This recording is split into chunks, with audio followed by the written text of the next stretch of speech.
siguiente invitado es el ingeniero Rommel Troch, gerente de BF Searcher y experto en materia portuaria. Rommel, como siempre, un placer. Bienvenido a Next Noticias. Buenos días, Fernando. Gracias una vez más por tenerme aquí contigo. Yo pienso que la industria marítima es el futuro de Panamá, lo ha demostrado en la pandemia, y es importante mantenernos haciendo docencia sobre el potencial que hay en este sector y sobre todo que el centro de transbordo de Panamá es la piedra angular sobre la que se va a construir el hub logístico de las Américas. Porque, es decir, hablemos de historia. 26 años de concesiones portuarias. Casi la primera llega posterior a la llegada de la democracia. ¿Y cuánto ha crecido esta industria en estos largos 26 años? Bueno, tenemos la gráfica. Importante ver la gráfica para poder ilustrar al público de cómo se da este crecimiento portuario en base a las concesiones que se han dado durante varios gobiernos. Claro. No sé si tenemos la gráfica disponible en este momento. Está ahora mismo puesta, correcto.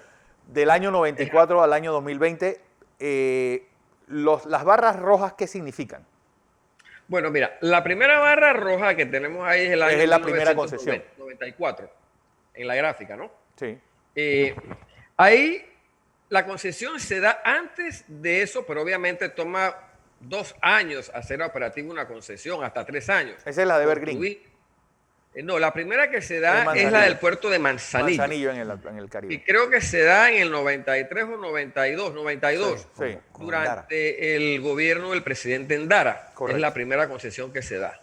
Sin embargo, mira, tú ves que el impacto se refleja en el 95, porque toma tiempo desarrollar una facilidad portuaria. Hoy día Manzanillo es uno de los puertos más grandes del Caribe, de todo el Caribe. Hoy día es de los puertos que más crece inclusive en el Caribe. Un puerto que tiene aproximadamente, creo que 140 hectáreas en total de área para actividad portuaria, en el que se conjuga mucho tipo de actividad relacionada con el puerto. Lo que hacemos ahí, lo que vamos a hacer cronológicamente es decir, pues, que en el gobierno del presidente Valladares se dan 2 concesiones portuarias, si la información no me falla. Una es la de Evergreen, que se da en el año 96. Evergreen desarrolla su puerto durante todo el 97. Sí. Y recuerdo yo, porque estaba en ese ámbito portuario, de que a finales del 97 ya el puerto de Evergreen está listo. Y ellos que tenían su operación en Cristóbal se mudan totalmente para su puerto, dejando a Cristóbal técnicamente con casi 0 volumen de negocios. Claro. Entonces, en el mismo 96 se licita el puerto de Balboa y Cristóbal. Y es en marzo del 97 cuando se da la concesión, ya se entrega la llave para que empiece la operación del puerto de Balboa y Cristóbal. Entonces, durante el presidente Valladares se dan 2 concesiones. 3 concesiones. La de Evergreen y la de Balboa y Cristóbal como un solo paquete en una licitación. Luego, durante el presidente Martín Torrijos, se da la concesión del puerto de PCA, que está frente a Balboa en el Pacífico. Y la última concesión será durante el presidente Varela, que es la concesión de Panama Colón Container Port, que se construye en el Atlántico, justamente a un costado de Evergreen. Entonces, estamos hablando que en el Atlántico de Panamá hay 3 puertos operando y 1 en construcción que ha estado suspendido temporalmente. Hace más de 1 año que no he visto construcción allí. Entonces, ¿qué marcan las barras rojas aquí en la gráfica? Marcamos para que se vean saltos en el año 2000, como, del 94 al 2000 pasamos de 195,000 TEUs, contenedores de 20 pies, que es lo único que Panamá maneja como carga local. Sí. Es importante aclarar que en esa época no había transbordo, 0 transbordo. ¿Ok? Si había 5,000 contenedores era mucho. Y el país, el área interoceánica, se mueven 195,000 TEUs en el año 1994. El salto se da al año 2000, cuando ya está 1.3 millones de TEUs. Pero ya en ese momento, en el 2000, inicia operaciones el primer muelle A finales del 2000, en realidad no cuenta el primer muelle que se construye en Balboa para manejar barcos de contenedores, porque Balboa no tiene facilidad para manejar barcos portacontenedores y hay que se construye un primer muelle y se rellena una cantidad de hectáreas, como 8 o 10 hectáreas, para poder almacenar contenedores. O sea, son las nuevas facilidades que tiene Balboa lo que le permiten entrar en el negocio de contenedores. Luego ves el salto al 2010. Obviamente ya estás viendo una década entera, 5.6 millones de TEUs en 10 años. Claro, ya aquí estamos hablando de que está Evergreen funcionando muy bien, Manzanillo está funcionando bien, Balboa tiene una gran actividad y Balboa y Cristóbal también. Porque Cristóbal se empieza a activar en realidad es en el año 2009, si la memoria o la información no me traiciona, cuando llega MSC a Panamá. Y por eso tú ves ese salto que da en la gráfica roja. Claro. MSC trae un volumen importante. MSC y Maersk manejan el 70% del transbordo en Panamá. Son navieras que creen el modelo de transbordo a nivel global y tienen centros de transbordo por todo el mundo. Y Panamá es uno de ellos. De hecho, por ejemplo, MSC tiene transbordo en el Pacífico, en PCA, en el Atlántico, en Cristóbal, y en Freeport, en Bahamas también, ¿verdad? Entonces, de ahí vemos el salto al 2020, de 5.6 a 7.7 millones de TEUs.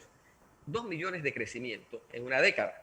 Claro, con sus altas y sus bajas, porque han habido algunos movimientos económicos globales que han impactado. Bueno, tú ves la gráfica del 2009. En el 2009 es la crisis de las hipotecas tóxicas en Estados Unidos. Y eso impacta acá también y cae el transbordo en Panamá. Pero dentro de eso, Rommel, y quiero, porque veo en la década del 90 el crecimiento casi se multiplica por 10. En la primera década del siglo XXI se multiplica por 5. Pues, y veo que en la década del 10 al 20, perdón, se multiplica por 2.5. Se ralentiza el crecimiento. ¿Es realmente necesario un nuevo puerto en Panamá? ¿Cómo llegar a esa ansiada cantidad de doblar esos 7 millones de TEUs a 14 millones de TEUs? Bueno, mira, muy buena pregunta, Fernando. Tú has tocado un tema importante. Han salido competidores también. Claro. Lázaro Cárdenas, en México, que es un puerto de transbordo que opera más que todo para Centroamérica en el Pacífico, inclusive para Sudamérica en el Pacífico. Es un puerto nuevo, no tiene 10 años. Manzanillo, México, recientemente construyó otra terminal en el área de Manzanillo y que también compite por el transbordo. No son puertos de transbordo, son puertos para el mercado mexicano, que es de 120 millones de habitantes, pero también dan el servicio de transbordo porque están cerca del mercado final. Cartagena se ha desarrollado enormemente en los últimos 10 años, justamente para competir con Panamá, o no para competir, para aprovechar un negocio que puede hacer porque está cerca del canal de Panamá. Ellos se venden en su página web, estamos al lado del canal de Panamá. Y en realidad están a 10, 12 horas de navegación, muy cerca. Mira, yo creo que aquí hay que apuntalar algunas cosas. Nosotros tenemos que ver dónde está el futuro portuario de Panamá. Uh-huh.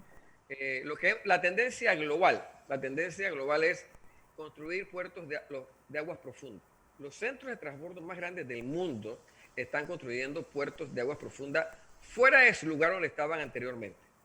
Por ejemplo, Singapur tiene una operación de 35 millones de TEUs. Imagínate, es la operación más grande del mundo, tal vez. 35 millones de TEUs en un solo lugar. Shanghai, creo que Shanghai tiene un poco más. Los puertos de Shanghai, pero el puerto de Shanghai está disperso por muchas terminales, mientras que Singapur está más concentrado. Lo está mudando a un puerto, a un área de aguas profundas. Va a mudar toda esa operación, o sea, va a cerrar el puerto actual para mudarlo a otro lugar, porque está construyendo capacidad para 50 millones de TEUs. Absorber los 35 que ya tiene y 15 millones más. Además, eso consta de un relleno enorme que está haciendo, donde está incorporando todo el parque logístico allí mismo, como una solución total para la carga. Usted llega, el contenedor baja y pasa al parque logístico, para evitar justamente las burocracias que siempre se dan cuando un contenedor sale del puerto y va a un parque logístico. Eso está haciendo Singapur. tenemos que ver lo que hacen los líderes globales en el transbordo de contenedores y en logística. En Rotterdam, que es el centro de transbordo más grande del norte de Europa, está haciendo lo mismo. Bueno, ya lo hizo, en realidad hizo un gran relleno afuera, en aguas profundas, que es la terminal más flat, ha hecho 2 desarrollos, más flat 1, más flat 2, donde ha dado concesiones portuarias a los operadores que quieran y a las navieras para que desarrollen su terminal. Es una terminal donde llegan los barcos de 24.000 teus. Aquí en Panamá estamos hablando de 14.000 teus máximo. Allá estamos hablando de 24.000 teus. Entonces, en mi opinión, el futuro portuario de Panamá está fuera de las aguas del canal, por muchas razones. Primero, porque cuando el canal vaya a la ampliación del cuarto juego de esclusas, esos barcos de 24.000 teus van a venir por aquí. Esos son barcos que son casi el doble en tamaño de los que están actualmente en Panamá con la expansión. Esos son barcos que crean más restricciones en la navegación y en la operatividad y restringen la entrada y salida a los puertos que están dentro del canal de Panamá. Los puertos que están dentro del canal de Panamá tienen un gran reto, que es que tienen que esperar que el canal les diga cuándo su barco va a entrar y cuándo su barco va a salir. Wow. Le asigne el turno y además le asigne el piloto para entrar y salir de los puertos que están dentro del agua del canal. Lo más saludable desde el punto de vista operativo para cualquier operador portuario es estar fuera de las aguas del canal. En el Atlántico se da una particularidad. Allá hay 3 puertos, dos en operación y 1 en construcción, que están fuera del agua del canal. Y hay uno que es Cristóbal, que está dentro de las aguas del canal. En el Pacífico hay 2 puertos dentro de las aguas del canal. Repito, el reto y la limitante no es para el canal, es para los puertos que están dentro, que depende totalmente de que el canal les asigne el cupo y el piloto para entrar. Porque la prioridad siempre ha sido, y va a ser, y yo estoy muy de acuerdo, el canal. Es el canal de Panamá. Rommel, el ingeniero José Blandón con nosotros.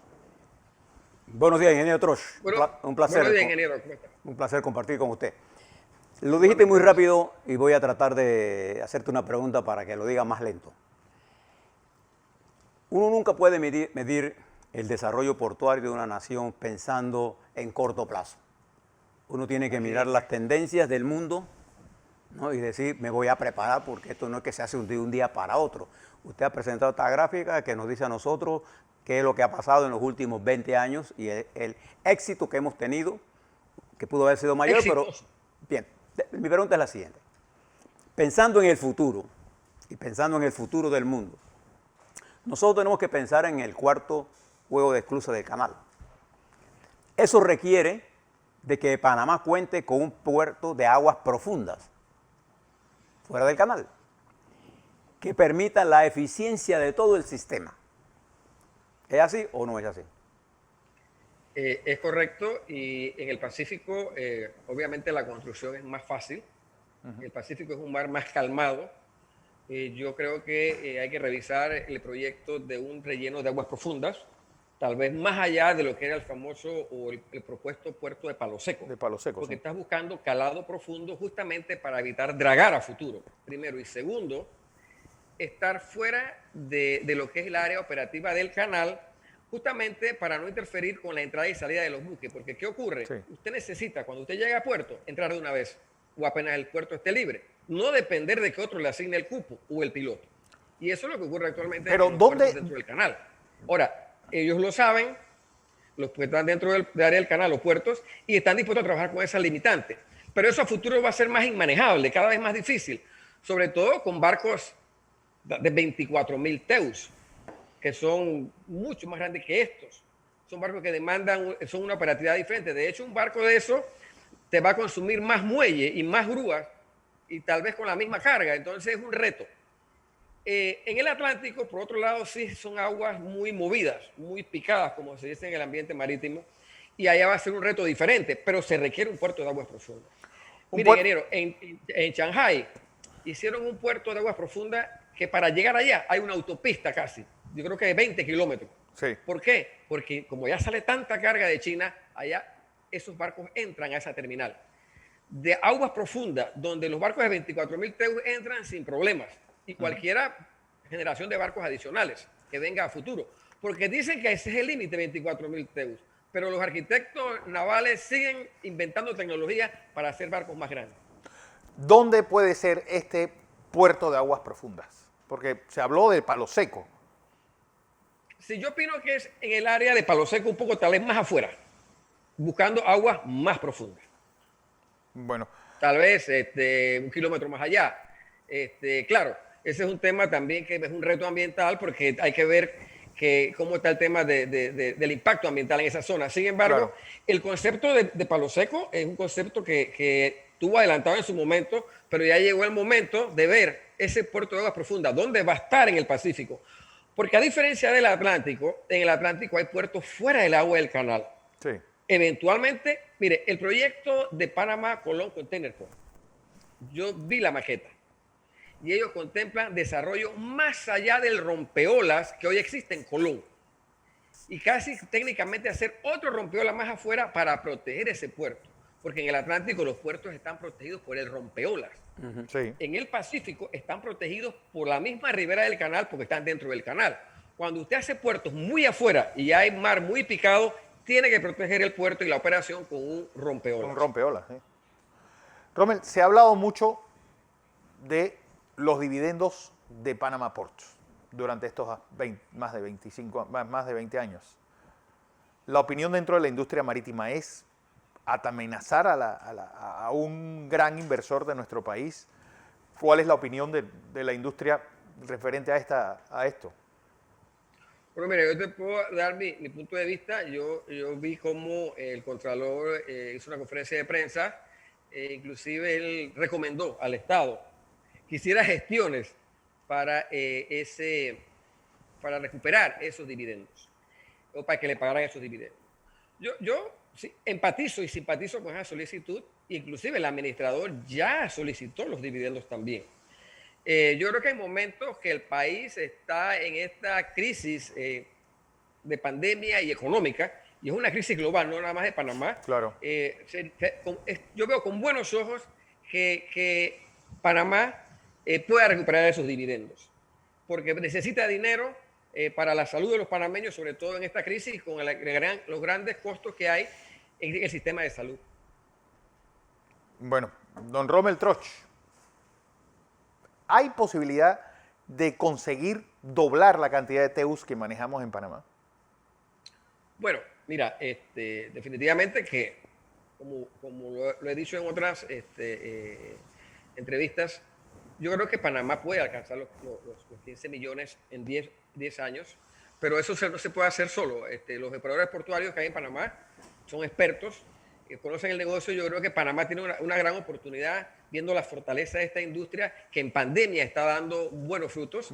Ha mantenido una estabilidad fantástica. Ha sido la estrella económica de la pandemia, ha sido el transbordo de contenedores. Todo el sistema logístico. El transbordo de contenedores que viene de este desarrollo portuario. Miren, en desarrollo portuario hay casi 5.000 millones de dólares de inversión privada. Panamá pone la posición geográfica, los inversionistas ponen el dinero y van a buscar los clientes, porque aquí no hay clientes para esto. Esta es carga de otro país. El mercado de América Latina se compone de cerca de 50 millones de TEUs, aproximadamente. Si nosotros vemos la influencia que tenemos como país en las rutas de transporte para hacer transbordo, y vamos quitando aquellos países donde no tenemos mucha influencia, como Argentina, sí, Brasil, Paraguay, Uruguay, México, quitamos toda esa carga dentro de esta estadística de 50 millones de TEUs, nos quedan como 35 millones de TEUs, que en realidad Panamá podría tener una influencia y competir por eso. Actualmente, según nuestras estadísticas, Panamá maneja entre el 10 al 12% de esa carga. Recuerda que el transbordo se cuenta doble, ¿no? Sí. La misma carga que ellos manejan acá entra y sale. Ese es el transbordo. De eso, en el Pacífico, igual Panamá maneja un porcentaje de 12% nada más de esa carga. Sí. En el Atlántico igual. El mercado del Atlántico de Panamá es muy diferente al del Pacífico.